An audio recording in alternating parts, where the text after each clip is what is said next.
When a desperate widow begs a stranger to let her work as his maid in exchange for food to save her starving children, she unknowingly steps into a battle that will force her to choose between family loyalty and her children's survival. But can a woman's worth truly be measured by the courage to defy those who claim to know what's best for her?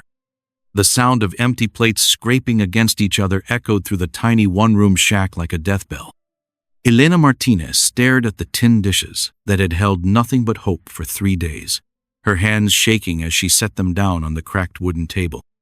Outside, the Arizona territory baked under the August sun of 1867, but inside their home, winter lived in their empty bellies. "Mama, my tummy hurts again," 4-year-old Carmen whispered, her small voice barely audible above the desert wind that whistled through the gaps in their adobe walls. The little girl's dress, once yellow as sunshine, now hung loose on her tiny frame like a faded memory. 8-year-old Miguel pressed his face against the single window, watching dust devils dance across the red earth of Copper Ridge. His father's mining tools still leaned against the far wall, covered in the kind of dust that settles on dreams that will never come true. The boy hadn't spoken of Papa in weeks, but Elena caught him, sometimes staring at those tools like they might bring Roberto back from the grave. Elena's own stomach twisted with hunger, but she bit her lip and forced a smile. "Tell you what, little ones, Mama's going to town today to find us some work." Miguel turned from the window, his dark eyes holding secrets too heavy for a child. "What kind of work, Mama?" "Any kind that puts food on our table." Elena reached for her threadbare shawl, the one Roberto had bought her on their wedding day, when it was still bright blue instead of this tired gray. "You both stay here and watch each other. I'll be back before the sun touches those mountains." Carmen grabbed Elena's skirt with desperate fingers. "Don't leave us, Mama. Please don't leave us like Papa did." The words hit Elena like a physical blow. She knelt down and pulled both children close, breathing in their sweet scent that couldn't quite hide the sharpness of hunger. "I'm not leaving, mi amor. I'm fighting, and I'll keep fighting until we're safe." But as she walked toward town, Elena wondered if fighting was enough when you had nothing left to fight with. The main street of Copper Ridge stretched before her like a river of impossible dreams. Store owners swept their doorways while their bellies stayed full. Children ran laughing between the buildings while her children sat at home, too weak to play. Women in clean dresses discussed the weather, while Elena's clothes told the story of 3 months without decent food. She stopped in front of Morrison's general store, watching through the window as people bought things she could only imagine owning again: flour in clean white sacks, beans that weren't moldy, sugar that sparkled like tiny diamonds. Her reflection in the glass showed a woman she barely recognized: hollow cheeks, eyes too bright with desperation, hair that needed washing but there was no soap to spare. A well-dressed woman emerged from the store, her arms full of packages wrapped in brown paper. She glanced at Elena and quickly looked away, as if poverty might be something she could catch. Elena's cheeks burned with shame, but shame wouldn't feed her children. The store's bell chimed again, as more customers came and went. Each ring reminded Elena that time was slipping away like water through her fingers. The sun was moving across the sky, and Miguel and Carmen were waiting for her to come home with hope. Elena touched the small silver cross at her throat, the only valuable thing she had left. Roberto had given it to her when Miguel was born, saying it would protect their family. She'd refused to sell it, even when they'd sold everything else. But maybe protection meant making hard choices. Her hand moved to the store's door handle, but she stopped. What if they said no? What if they laughed at her? What if she begged and it still wasn't enough? Through the window, she saw the store owner, Mr. Morrison, arranging jars on a high shelf.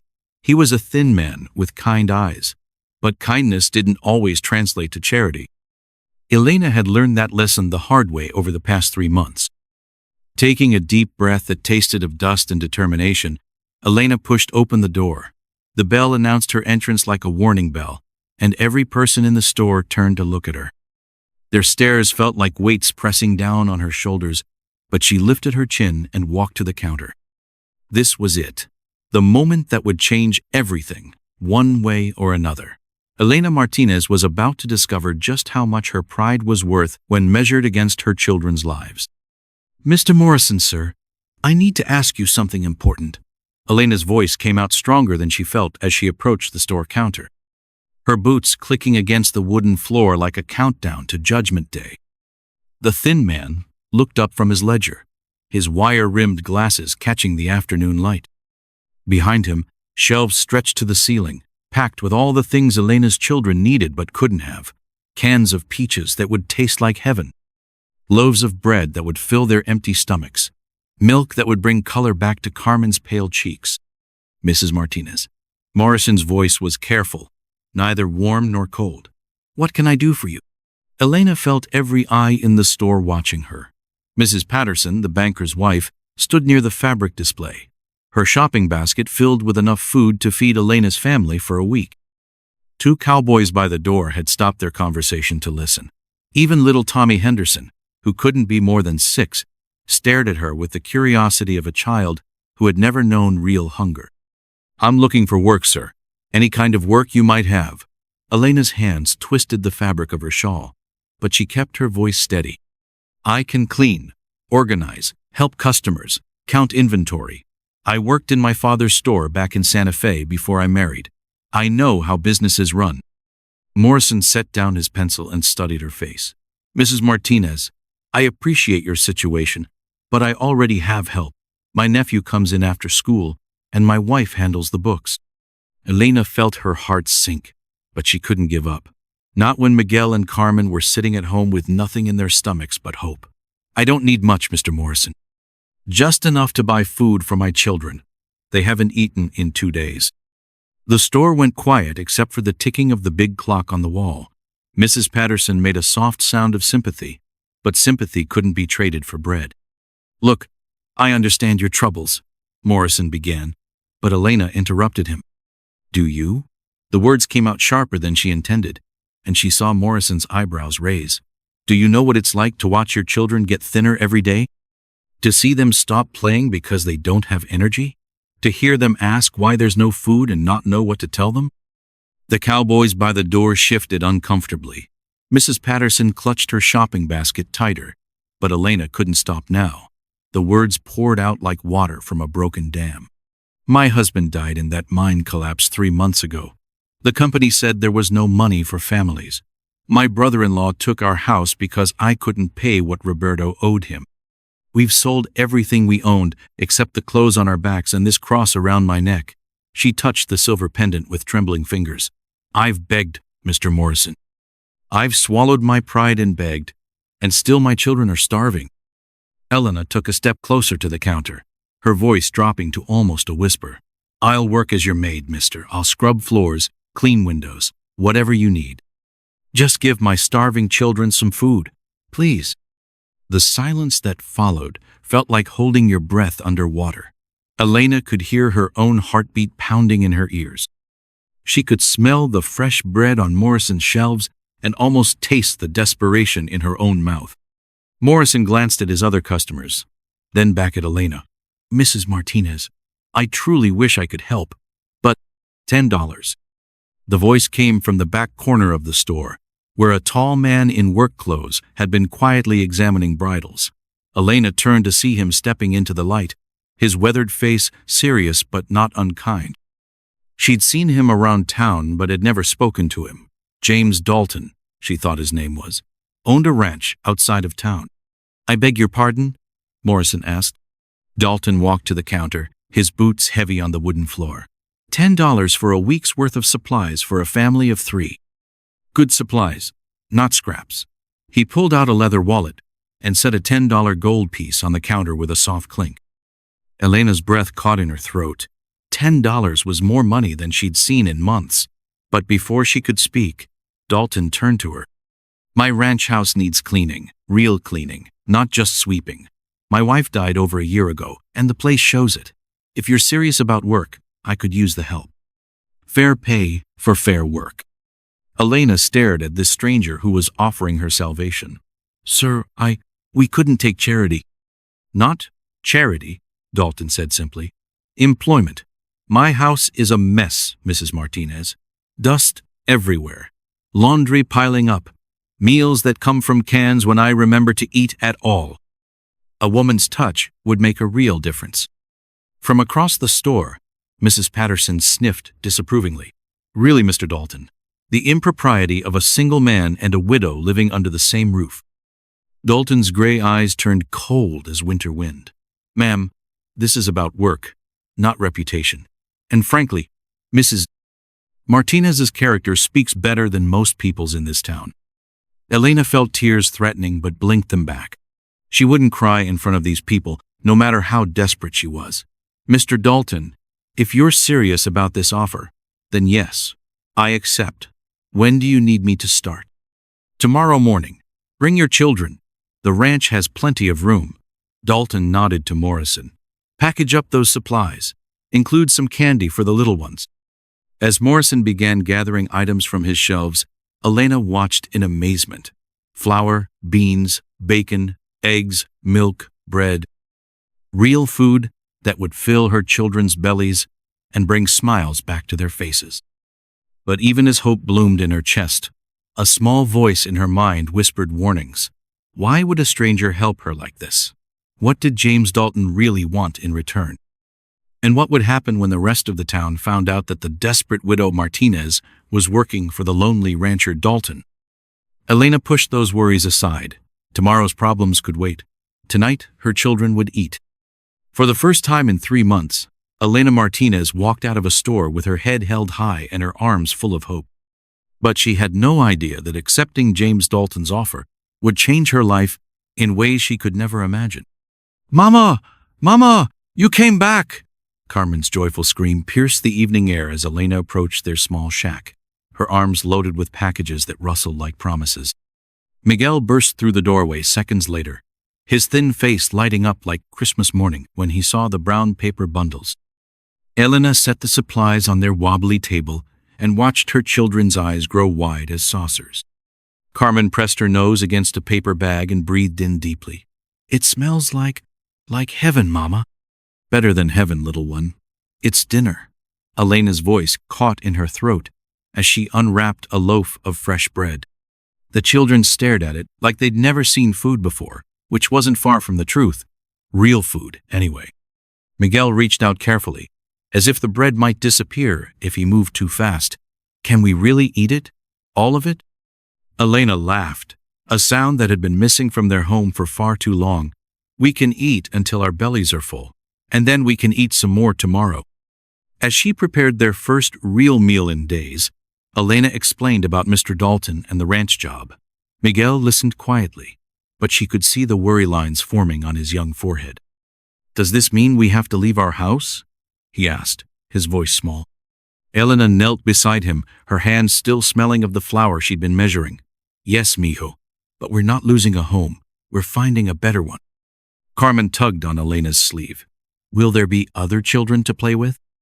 I don't know, sweetheart, but there will be space to run and clean air to breathe, and Mr. Dalton seems like a kind man. That night, Elena lay awake listening to her children's peaceful breathing. For the first time in months, they'd gone to sleep with full stomachs. Carmen had even giggled while Elena braided her hair before bed. Miguel had smiled when he bit into the piece of candy Mr. Morrison had included in their supplies. But Elena's mind raced with questions that wouldn't let her rest. What was James Dalton really like? Was his offer too good to be true?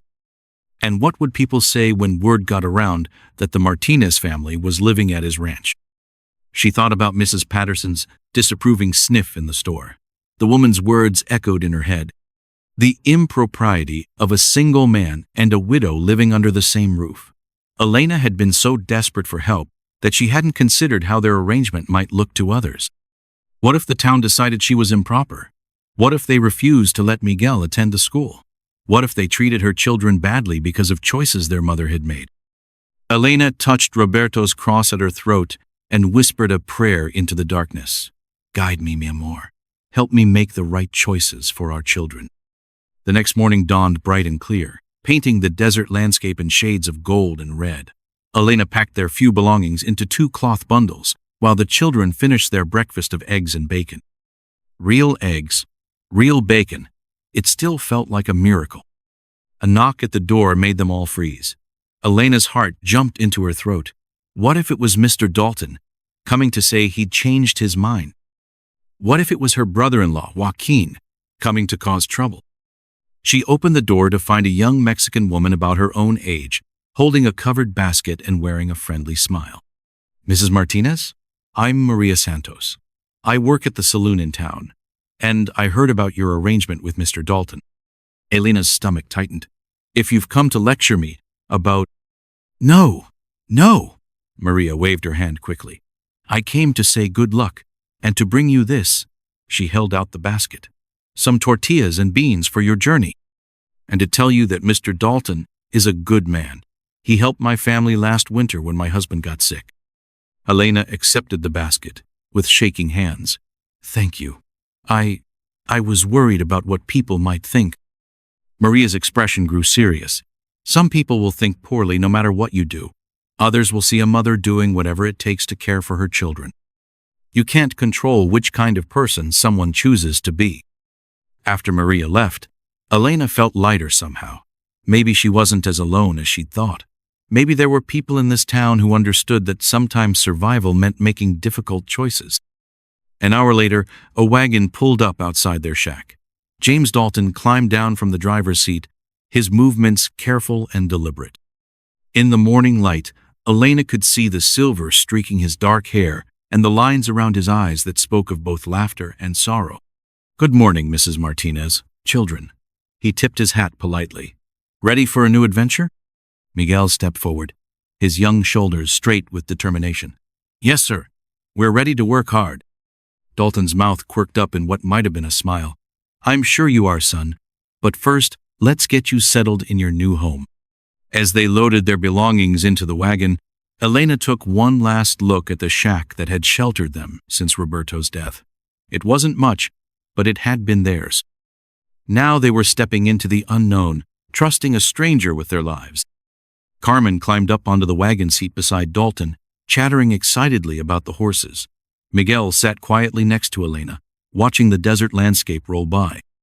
And Elena herself felt caught between hope and fear, knowing that this journey would change everything, but not knowing whether that change would save them or destroy them. The Dalton Ranch appeared on the horizon like a mirage, its buildings solid and welcoming against the backdrop of red mesas. But Elena couldn't shake the feeling that their real journey was just beginning.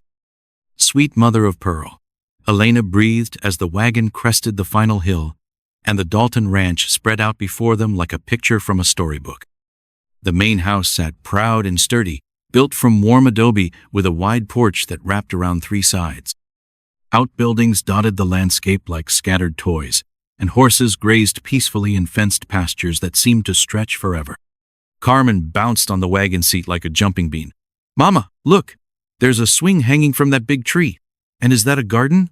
Can I help plant flowers? Miguel's eyes were fixed on something else entirely. Mr. Dalton, is that a real blacksmith shop? With a real forge and everything? James Dalton chuckled, the first genuine laugh Elena had heard from him. It is indeed, son. Do you know something about metalwork? Papa taught me a little before. Miguel's voice trailed off, but his excitement remained. He said every man should know how to fix things with his hands. As they approached the main house, Elena noticed details that told stories. A rocking chair on the porch that looked lonely and unused. Flower boxes under the windows that were filled with weeds instead of blooms. Shutters that hung slightly crooked, as if no one cared enough to straighten them anymore.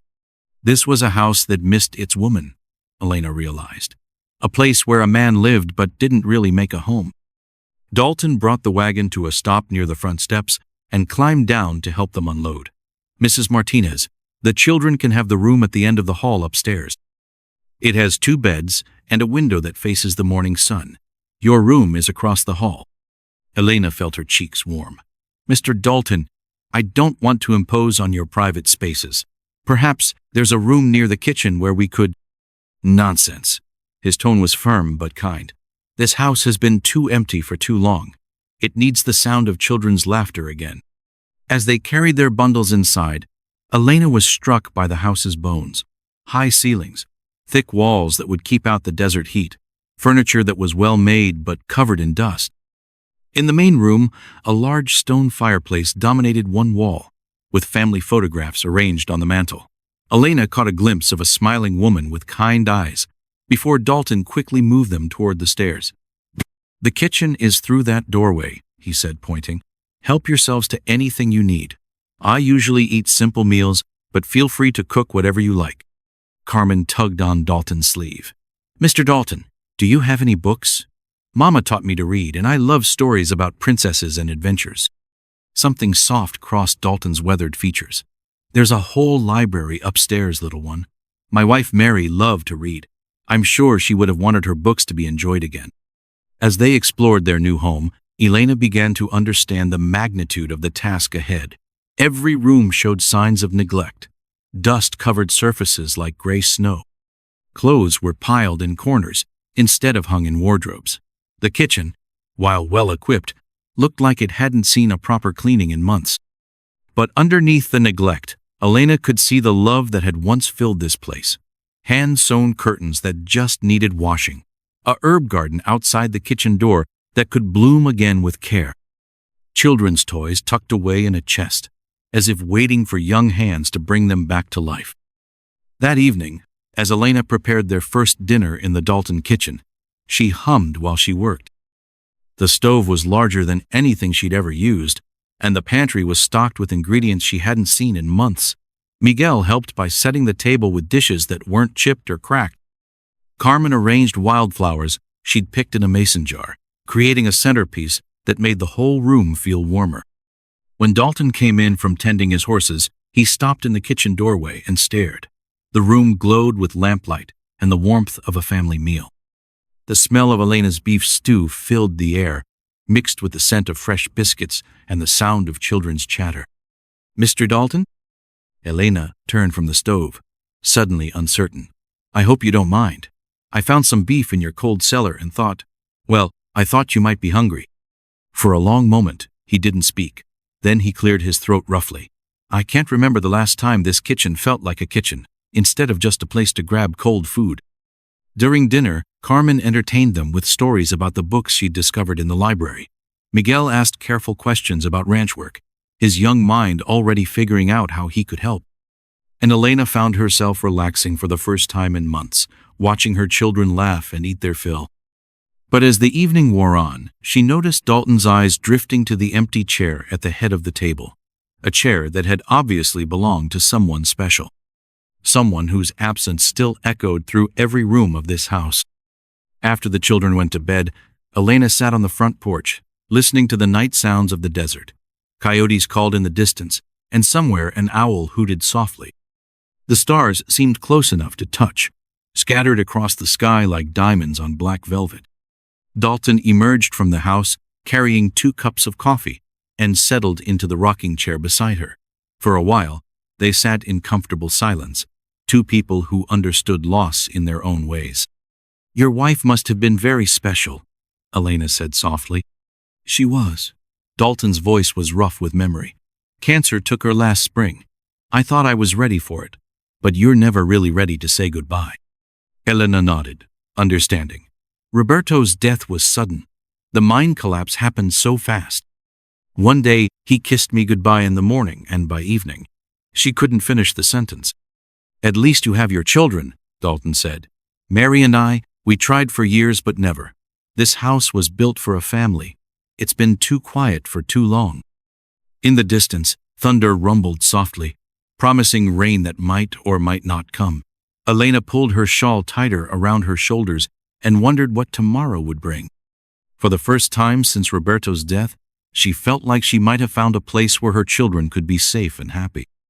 But she also sensed that James Dalton was a man carrying secrets, just as she was a woman running from her past.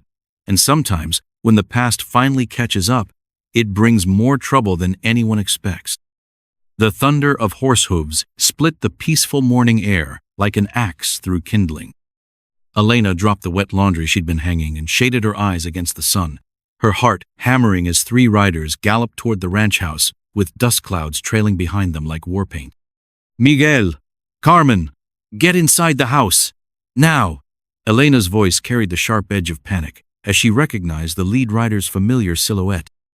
Joaquin Morales, Roberto's older brother, sat tall in his saddle with the righteous anger of a man convinced he was saving souls whether they wanted saving or not. The children scrambled up the porch steps just as James Dalton emerged from the barn, his easy morning stride shifting into something more dangerous as he took in the approaching storm.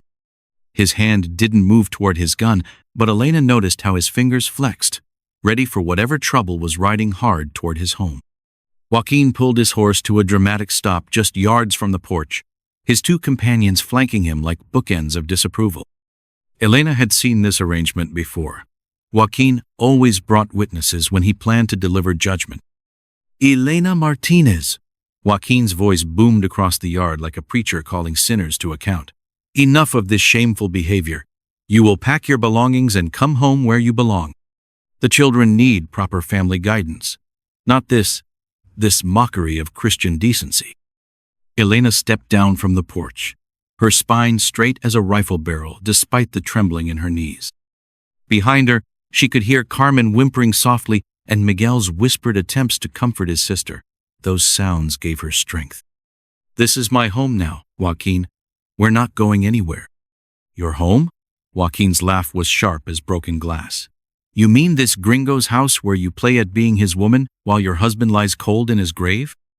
The words hit Elena like physical blows, but James Dalton's voice cut through the morning air before she could respond. "That's enough." Dalton's tone was quiet, but it carried the weight of a man who'd faced down cattle rustlers and rattlesnakes with equal calm. "You're on my land, speaking to a lady under my protection. I suggest you mind your manners." Joaquin's eyes narrowed as he sized up the rancher. "So, the gringo speaks for you now, Elena. Have you forgotten everything Roberto taught you about honor? About loyalty to your own people?" "Don't you dare speak to me about loyalty."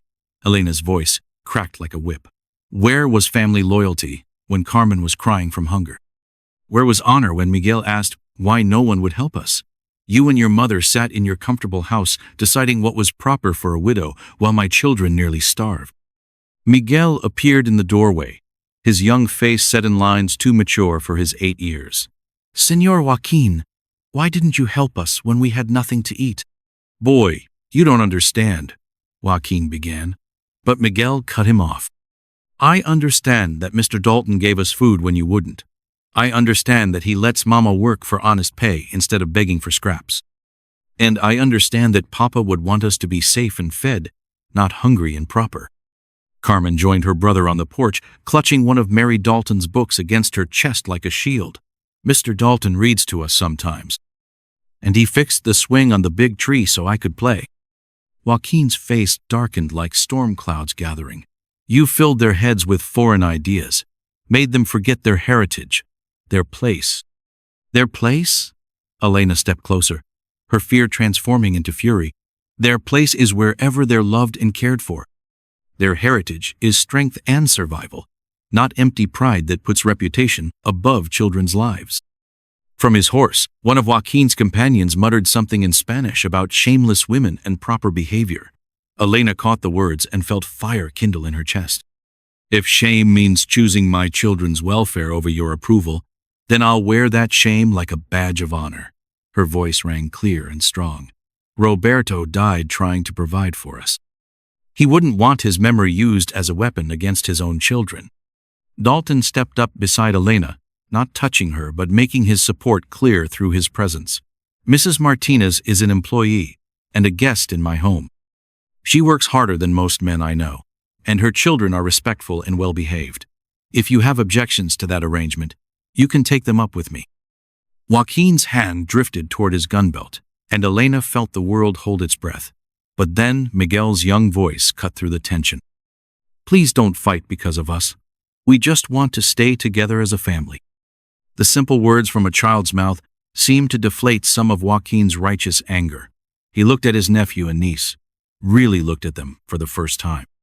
They were clean, healthy, bright-eyed, nothing like the hollow-cheeked waifs he'd ignored 3 months ago. "Elena," Joaquin's voice was quieter now, but still edged with disapproval. "You're making a mistake. This arrangement, it won't last. And when it falls apart, don't come crying to family for help. I won't need to. Elena replied steadily. Because I've learned to help myself. As Joaquin and his men rode away in another cloud of dust, Elena felt something settle in her chest. Not quite peace, but a fierce certainty that she'd chosen correctly. She'd stood up for her children, and her choices, and the sky hadn't fallen. But she also knew that Joaquin's words carried a warning. Their arrangement with Dalton might be working now, but what would happen when the town gossips got hold of the story? What would happen when other people decided to make their disapproval known? Dalton's hand touched her shoulder gently. You handled that well. Elena looked up at this man who'd stood beside her against her own family's judgment. Thank you for supporting us. You didn't have to. Yes, I did. His gray eyes were serious. This is your home now, Elena, and families protect each other. The word family hung in the air between them, full of possibilities and dangers that neither was quite ready to name. Mrs. Martinez, there's something you need to know. Dr. Samuel Webb's voice carried across the church steps after Sunday service, stopping Elena in her tracks as she gathered her children to head home. The elderly physician's weathered face wore an expression that made her stomach clench with familiar dread. Elena had been attending church in town for 3 weeks now, determined to show the community that she was a respectable woman despite the whispers that followed her family like shadows. The Martinez children were always clean, well-behaved, and properly dressed, thanks to Elena's careful budgeting of her wages from Dalton. Dr. Webb, Elena replied carefully, noting how other church members had stopped their conversations to listen. Mrs. Patterson stood near the church doors, her lips pursed in permanent disapproval. The Henderson family clustered nearby. Their children kept pointedly away from Miguel and Carmen. It's about your arrangement with James Dalton. Dr. Dosen, Webb continued, his voice carrying despite his obvious discomfort. There's been talk, concern for your reputation and the welfare of your children. Elena felt heat rise in her cheeks, but she kept her voice steady. What kind of concern, doctor? The kind that questions whether a single woman and her children should be living alone with an unmarried man, people are saying. He paused, glancing around at the eager faces. They're saying it sets a bad example for the community's moral standards. Miguel stepped closer to his mother's side, his small hand slipping into hers.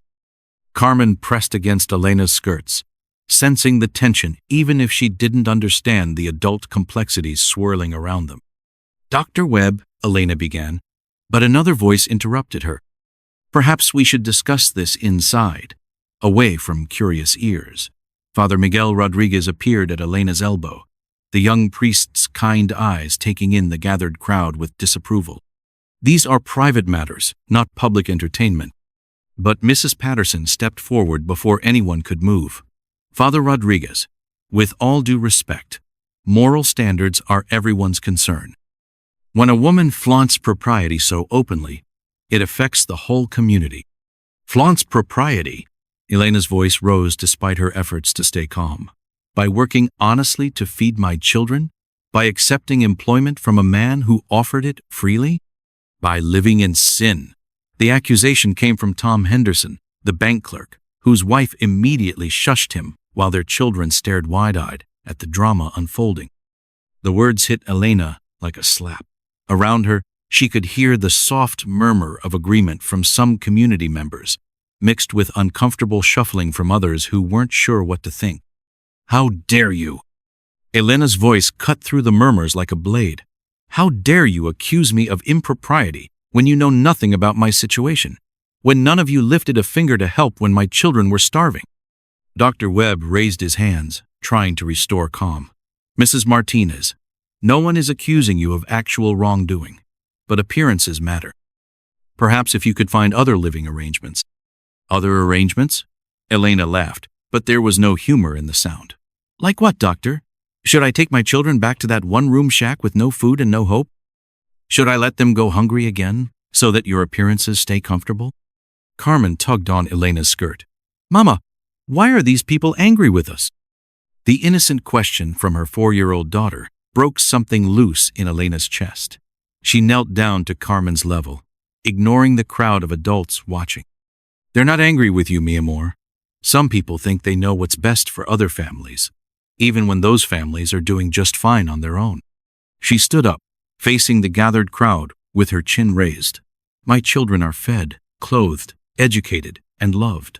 They live in a safe home with a man who treats them with kindness and respect. I work honest labor for honest wages, and I answer to God and my conscience, not to gossips and busybodies. But what kind of example does this set for other young women? Mrs. Patterson pressed. If we allow this arrangement to continue, what's to stop other unmarried women from what? From refusing to starve quietly? From accepting help when it's offered? From putting their children's welfare above other people's comfort? Elena's voice grew stronger with each word. If that's the example I'm setting, then I'm proud of it. Father Rodriguez stepped forward. Mrs. Martinez, perhaps we could arrange for you to stay with one of our church families until what, Father?